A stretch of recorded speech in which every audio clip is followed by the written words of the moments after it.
This is kavurma, a centerpiece of Turkish cuisine. From festive occasions to casual visits, kavurma is undeniably one of the most popular ways to prepare meat in Türkiye. Stay tuned for a piece of Turkish culture. Salam, Nail here.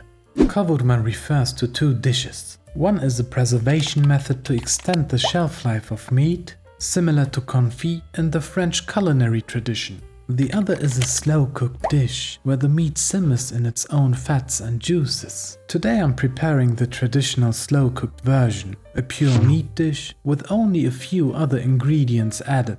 The word kavurma translates to something seared or fried in Turkish. And that's exactly what we'll be doing today. Searing this meat and then letting it braise slowly. This leads us to the question of what meat one should use for kavurma. In theory, you can use almost any cut of meat, since it's cooked until it's super tender. You just need to adjust the cooking time based on the meat.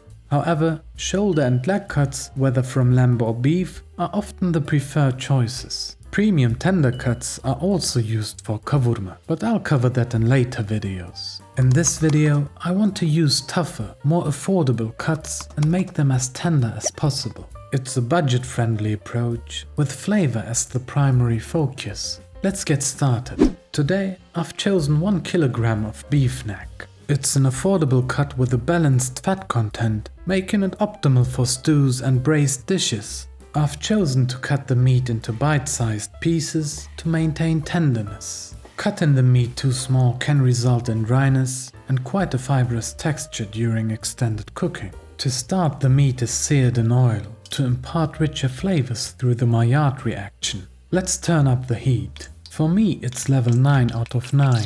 Once the pot is hot, I add 3 tablespoons of neutral vegetable oil. The oil needs to heat up as well before adding the meat. The idea is to ensure the meat is seared before it starts releasing its juices. I add the meat in 2 batches to avoid overcrowding in the pot. Otherwise, the meat will immediately start releasing its juices and you won't get those delicious seared flavors. It's enough to sear one side of the meat because, as you'll notice, the juices start coming out of the meat pretty quickly, which stops the browning process. Once one batch is seared, I remove it along with its juices from the pot and add the second batch with a bit more oil. When the second batch is seared as well, reduce the heat. I set mine to 4 out of 9 and return everything to the pot, including the juices. Thus, this concludes the searing phase and we transition to the braising phase. The neck cut isn't the most tender piece of meat and needs about an hour and a half to become nice and soft. That means I'll season the meat with salt now and add 300 milliliters of water or broth. Alright, put the lid on and let the meat simmer gently. I added the salt now after browning the meat. Adding salt earlier accelerates water extraction from the meat, interrupting the browning process prematurely. And that means less flavor.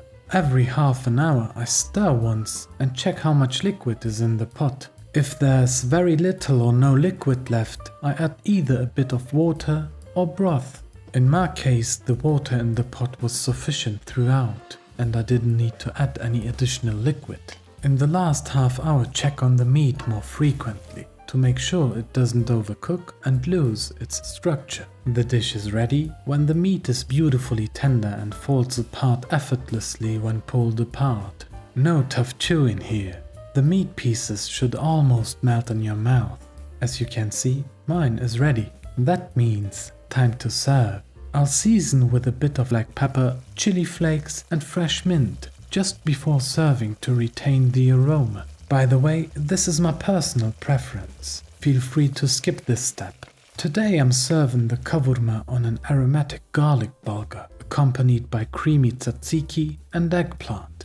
Or here's a shot from one of my test runs, where I paired the kavurma with traditional Turkish rice, a crisp salad and tzatziki. I admit, visually this meat might not be particularly raising a lot of attention, but in terms of flavor, it's definitely one of my favorite ways to eat meat. A quick tip, especially the roasted peanuts complement the meat wonderfully. And if you're looking for a matching dessert, check out my video on glazed pumpkin. just click here. If you enjoyed the video, please consider giving it a like and subscribe to the channel. I would greatly appreciate it. Thank you for watching, and peace be upon you.